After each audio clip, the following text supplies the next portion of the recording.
మనం సింటాక్స్లో ఏం చూసాం ఇక్కడ సెమికాలన్, రైట్? సో ఇక్కడ మనము యాజ్ యూజువల్గా సెమికాలన్ అనేది పెట్టుకోవాలి. తర్వాత ఫాంట్ సైజ్ ఇక్కడ నేను డిసైడ్ చేసుకోవాలి అనుకుంటున్నాను. సో ఫాంట్ ఒకటి గుర్తుపెట్టుకోండి, లైక్ ఇలా మనకి declaration part property and value, దీన్ని ప్రాపర్టీ అంటాం, నేను వాల్యూ అంటాం అనేసి అన్నాను కదా. ఇక్కడ తప్పితే ఎక్కడ కోలన్ అనేది పెట్టకూడదు, ఇది సింటాక్స్ కాబట్టి. ఇక్కడ చూసారా నేను ఫాంట్ సైజ్ అనేసి మనం జనరల్గా లైక్ ఏదైనా రాస్తున్నప్పుడు లైక్ ఏదైనా డిఫరెన్షియేట్ ఉండాలంటే ఫాంట్ సైజ్ ఇలా పెట్టేసి రాస్తూ ఉంటాము అలవాట్లో. సో అలా ఇక్కడ చేయొద్దన్నమాట.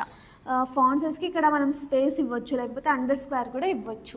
తర్వాత వచ్చేసరికి కోలన్ పెట్టేసి ఫాంట్ సైజ్ ఒక 10 px అనేది పెడుతున్నాను.